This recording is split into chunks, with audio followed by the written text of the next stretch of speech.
جب مختار ثقفی کو امام حسین علیہ السلام کی شہادت کی خبر ملی تو پتھر پر اپنے سر کو مارنے لگا اور اس قدر زخمی ہوا کہ خون سے لہولہان ہو کر بے ہوش ہو گیا۔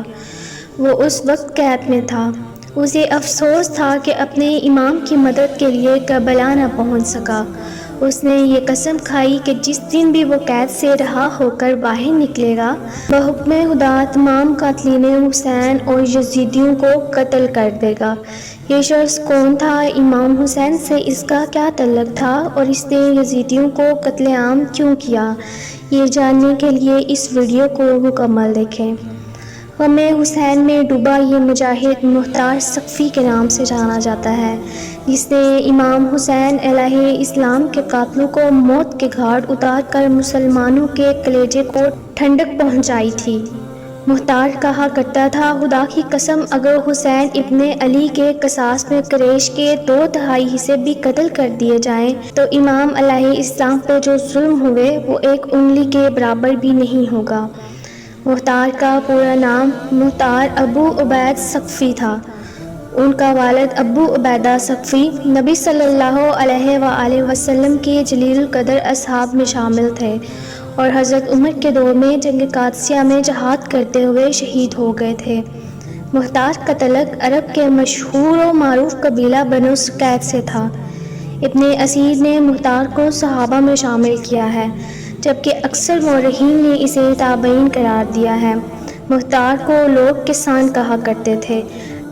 روایت میں آتا ہے کہ امام علی علیہ السلام نے مختار کو اپنے زانوں پر بٹھایا اور اسے قیس کہا، تب سے لوگ اسے کیسان کہا کرتے تھے۔ بچپن سے ہی اسے میدان جنگ میں جانے کا بہت شوق تھا۔ جب وہ 13 سال کا تھا تو جنگ قادسیہ میں شریک ہونا چاہتا تھا، لیکن کم عمری کی وجہ سے اسے جنگ میں شرکت کی اجازت نہ ملی۔ اس جنگ میں مختار کے والد اور بھائی شہید ہو گئے۔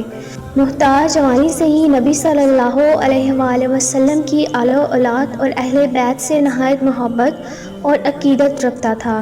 جب یزید بن معاویہ تخت نشین ہوا تب وہ کوفہ میں تھا۔ جب اسے خبر ہوئی امام حسین نے یزید کی بیعت کرنے سے انکار کر دیا ہے تو اس نے امام علیہ السلام سے رابطہ کیا اور کوفہ بصرہ کے لوگوں کو آمادہ کیا کہ امام علیہ السلام کے ساتھ مل کر یزید کا تختہ پلٹ دیں۔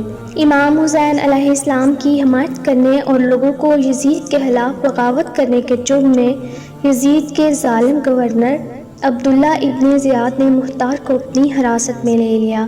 انہیں 100 کوڑے لگائے اور ایک آنکھ کو زخمی کر کے قید میں ڈال دیا گیا۔ 10 محرم سن 61 ہجری کو امام حسین اور ان کے 72 ساتھیوں کو میدان کربلا میں بے رحمی سے شہید کر دیا گیا اور آپ کے سر کو کاٹ کر ابن زیاد کے دربار میں پیش کیا گیا۔ ابن زیاد کے حکم سے مختار کو دربار میں بلایا گیا تاکہ امام حسین علیہ السلام کا سر اسے دکھایا جائے۔ مختار سر کو دیکھ کر بہت غمگین ہوا اور بہت رویا، اپنا سر دیوار پر مار کر لہولہان ہو گیا اور اسی وقت قسم کھائی کہ امام کے قاتلوں کو چن چن کر مارے گا۔ کچھ دن بعد مختار کو قید سے رہا کر دیا اور حکم دیا کہ کوفہ سے باہر چلا جائے۔ مختار ثقفی نے کوفہ کو خیر آباد کہا اور سینے میں دہکتی بدلے کی آگ لے کر طائف چلا گیا۔ مختار نے بہت صبر اور ہمت سے کام لیا۔ اس نے پہلے اپنے تمام پرانے ساتھیوں کو جمع کرنا شروع کیا اور ایک چھوٹی سی فوج بنائی۔ مختار نے اپنے پرانے ساتھی ابراہیم کو بھی اپنے ساتھ ملا لیا، جو حضرت علی کے ایک جانسار سپاہی کا بیٹا تھا۔ ابراہیم کے پاس بھی ایک چھوٹا سا لشکر تھا، وہ بھی فوج میں شامل ہو گیا۔ اس کے بعد مختار نے اجمیوں اور ایرانیوں کو بھی اپنی فوج میں شامل ہونے کی دعوت دی۔ یہ لوگ بنو امیہ کے مظالم سے تنگ تھے، چنانچہ یہ لوگ بھی مختار کی فوج میں شامل ہو گئے۔ رفتہ رفتہ مختار کی طاقت میں اضافہ ہوتا چلا گیا۔ اہل بیت کی محبت جو مختار کی رگوں میں خون کی طرح دوڑ رہی تھی، اسے بار بار حسین ابن علی کی شہادت یاد دلا رہی تھی۔ اس نے اللہ سے دعا کی کہ اسے تب تک موت نہ آئے جب تک وہ ایک ایک یزیدی کو قتل کر کے ان کے ناپاک وجود سے زمین کو پاک نہ کر دے۔ مختار نے سن 63 ہجری میں سب سے پہلے کوفہ پر حملہ کیا۔ اس وقت عبداللہ ابن زبیر نے عبداللہ ابن متی کو کوفہ کا گورنر مقرر کیا تھا۔ مختار نے اسے جنگ میں ہرا کر کوفہ پر حکومت قائم کر لی۔ 65 ہجری میں مختار نے اعلان کر دیا کہ وہ امام حسین کے قتل کا بدلہ لے گا، لہٰذا اور لوگ اس کی فوج میں شامل ہو گئے۔ مختار ثقفی نے ایک دربان مقرر کیا جس نے ان یزیدیوں کی فہرست بنائی جو امام حسین علیہ السلام کے قاتلوں میں شامل تھے۔ مختار نے آہستہ آہستہ ان سب لوگوں کو تلاش کروایا اور ان سب کو چن چن کر قتل کر دیا۔ ان میں شمر، ہولی بن یزید اور عمر بن سعد شامل تھے۔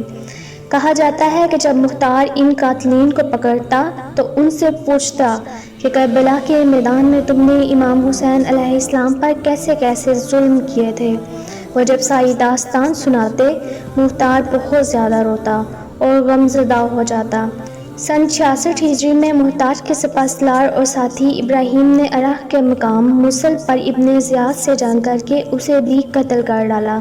ابن زیاد وہی شخص تھا جس نے امام حسین علیہ السلام کے کٹے ہوئے سر پر چھڑیاں مار کر بے حرمتی کی۔ مختار نے بھی حکم دیا کہ ابن زیاد کا کٹا ہوا سر کوفہ لے جایا جائے اور اسے اسی مقام پر لے جایا جائے اور اسی مقام پر رکھا جائے جہاں اس نے امام حسین علیہ السلام کا سر رکھا تھا۔ اس کے بعد مختار نے عمر بن سعد اور ابن زیاد کے سروں کو امام سجاد کی خدمت میں بھیجا اور امام سجاد نے اس کے حق میں دعا فرمائی اور اس طرح مختار نے یزیدی فوج کے زیادہ تر لوگوں کو قتل کر دیا۔ اللہ پاک ہمارے دلوں میں اہل بیت سے محبت اور عقیدت قائم و دائم رکھے، آمین۔ السلام علیکم، اللہ حافظ۔